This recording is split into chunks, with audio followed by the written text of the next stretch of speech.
Hey, what's up everybody? It's your mortgage expert, Brian McCauley here. So you're looking to buy a house in Dallas, Texas, and you own an existing property or maybe existing properties, and you're looking to find a way to get the equity out of those homes and advance it in order to get a down payment on a new home because you can't sell or don't want to sell that property first. Stick around. In this video, I'm going to teach you about bridge loans, equity loans, advanced loans, and how to tap into that money for a future primary purchase. Let's get into it.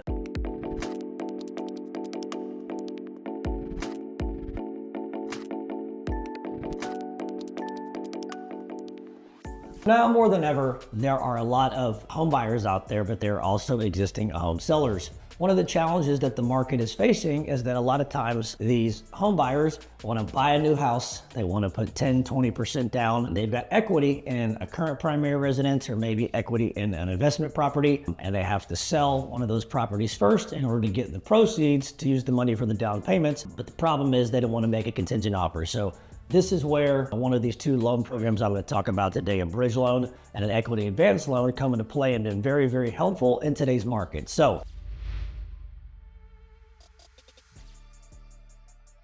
the first thing I'm going to talk about is a bridge loan. And there is a lot of confusion around bridge loans. I get calls all the time from real estate agents and potential home buyers that say, hey, I've got a current house. It's got 50% equity in it. I can't sell it before I buy the new one. I need to find a way to make this work. And so they'll say, do you offer a bridge loan? And I say, yes. Do you know what a bridge loan is? And so a lot of times people think a bridge loan is like a separate loan that you get from the mortgage company to buy the new house, and then once you obviously sell your current house, then you pay that mortgage off. Well, that's not what it is. So a bridge loan actually is what I call an equity advance loan on an existing property. So think about it like this. You've got a house, the house is worth $500,000. You owe $250,000. So effectively you have $250,000 in equity. So think about your house like an ATM, okay? If your house is an ATM, you have access to $250,000 in equity, but the problem is that you don't actually have that money. So the bridge loan is what we're gonna do is we're gonna advance some of those proceeds and that equity that's in the current property up front, and then you can use that money for the down payment on the new one. And then that way what happens is you can close on the current one without having to sell the old one. And then what happens is we just use that equity to bridge the gap between having a down payment and not having a down payment. So we effectively suck that equity out of the existing house, use that for the down payment on the new house, and that's what's called a bridge loan. So you bridge the gap between not having a down payment for the new house yet. The down payment is in the old house and all the equity, but effectively you can't sell it, or sometimes we're gonna get into part two of this, which is you don't wanna sell it, but you wanna tap into those proceeds. And I tell everybody, having equity in a property is great, but I call it ghost equity. What I mean by that is, it's not doing anything for you, right? It feels good to have equity, but that money's not being moved around. It's not being put into the stock market or the S&P, making you 10% a year. But in these specific scenarios, what people really want to do is advance the equity from the current house that they're trying to sell first before they sell the house in order to get the down payment for the new one. So that is called a bridge loan. And effectively what we do is we do those loans for clients that are looking to sell a current primary residence, buy a new primary residence, but they don't want to sell first before they buy. And so a bridge loan is specifically to advance the equity on a primary home that you currently have to get some of that money out for a down payment on a new one. We will attach a loan to the current property, and then obviously you'll close on the new property. And then once you're done closing on the new property, once you sell that old property, you'll just pay the loan off. There's a couple different versions of the bridge loans. There's like a 4-month bridge loan, a 12-month bridge loan, and an 18-month loan. The most popular one that mostly everyone does is the 4-month bridge loan because there are no payments on that bridge loan. There's just a fee. And what happens is that people pay the one-time fee. They don't have to worry about the payments. And obviously that bridge loan is short-term, just to advance the equity out of the current property to put into a new one. It is a balloon note. It's due, I think, in 4 or 5 months, but most people know they're going to sell their house within 4 or 5 months. So they are comfortable doing that short-term bridge loan with no payments, and it's really a win-win for them because they get to advance all the equity or a lot of the equity out of that current house into the new one. And a lot of times they can make an offer on a property non-contingent which for them improves the position and the terms of the offer, and they don't have to worry about asking the new seller if they can make an offer on the house, but they have to wait until the old property sells. However, here's another program that we have, which is an equity advance, but it's not necessarily for a bridge loan. So this one really is designed to do the same thing, which is advance equity from an existing property that you're not looking to sell. Maybe it is a secondary vacation home, a lake house, a beach house, a ranch house that you got equity in, but you want to tap into that equity to use it for another purchase, but you're not necessarily going to sell that property. You're going to keep it as a second home, or maybe even it's a rental home. So same concept applies. Now, these are not going to be bridge loans, because bridge loans obviously are short term and you have to pay them back within a 4-month period or a 12-month period or an 18-month period, which is attached to the bridge loan. But these equity advance loans are second lien position on either the second home or possibly an investment home. And again, same concept. Your house is an ATM. You have all this equity in your second home or your investment home. And so instead of taking a bridge loan and advancing those proceeds, you would take a second lien.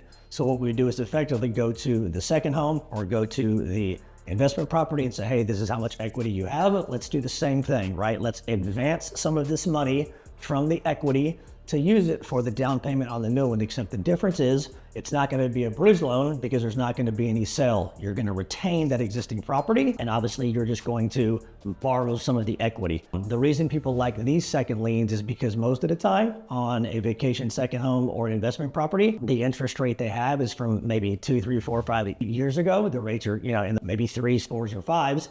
And they don't want to refinance the entire thing. They just maybe want to borrow $100,000 or $200,000. And so they can leave that first lien in place. They can just do a standalone second lien. They can borrow $100,000, $200,000, $300,000 out of that second home or the vacation home. And obviously the cool thing about these notes too is they're 30-year notes. So even though the rates are higher on these second liens, maybe 8%, 9%, people really, really like it because they don't have to touch that first mortgage. They can leave that low rate in place, but they can still tap into that ATM, which is their house and the equity, in order to advance some of that money that they currently have in that property to use it for a down payment on the new one. So that way they don't have to touch their current money in the bank or maybe money in investments. And so this way they are actually utilizing some of the equity in the property versus tapping into their own liquid fund. So 2 types of loans, very similar in nature. The bridge loan is for primary to primary only. This is selling the current primary, buying a new primary, except we are not selling the current primary first. We are advancing the money out of it to put into the new primary first, close on that property, and then obviously we will sell the trailing primary after, pay back the bridge loan, everything's all square, no payments, just a fee. Second option is a second loan on a vacation home or obviously on an investment property. You advance the equity out of there, use that money for the down payment on a new property. You're not going to sell either one of those. You're going to keep them as rentals, vacation homes, or whatever, but you get to use that ATM, right, the equity in the house, to maximize your money so that way you can actually utilize the equity in the property, use that money to go pick up a new property, not touch your liquid funds. It's in second lien position. It's a 30-year fixed note, so the payments are really, really cheap, and you don't have to worry about touching that first lien in the event that you have a really good interest rate and you don't want to refinance the whole note. So both of these are really, really popular. It just depends upon the specifics of the person, but the most popular one that we are doing right now is really the bridge loan, because we're seeing a lot of clients out there that are sellers that, again, have their current house listed. They think in their mind, oh man, I have to sell this house first because number one, I don't have the money for the down payment on the new one, so I have to wait. Number two is, well, maybe I can't qualify from a debt to income perspective with my current primary house and the new one. And so obviously the bridge loan solves problem one, which is we can advance a lot of that money up front, use it for the down payment on the new one. And then when you do the bridge loan, since there's no payment on the bridge loan, it's just a balloon note due, obviously in 4 months, you don't have to worry about the debt to income getting in the way. So these are really, really, really strong products. I would say probably 30% of our clients are utilizing this. And so if you're a buyer out there in this situation, take a look at it. If you are a seller in this situation and you have a current primary, you're trying to buy before you sell, and you have some equity, a bridge loan is a great option. Or if you're just a buyer out there that owns any other existing property other than a primary, second home, vacation home, rental home, and you're looking to tap into the equity of those properties to advance that money, but you're going to retain those properties to buy another property in the future, either one of these loan programs is really advantageous to you, really, really strong. It'll put you in a much better position to use that future proceeds that you would get on the house and advance it right now in order to take the down payment and put that as the down payment on the new house, so you don't have to write a contingent offer and you don't have to use any of your own personal funds. So listen, if you found this bridge loan video helpful, do me a favor, like, comment, subscribe. If you know somebody, buyer, seller, friend, family, even a business partner that could benefit from this video, do me a favor, share it with them. And of course, if you have any questions about these loans, any other transactions, want to have a conversation with us just about the housing market in Dallas, pre-approval, financial strategies, do us a favor, call us, email us, text us. We're always here for you. Until next time, stay tuned.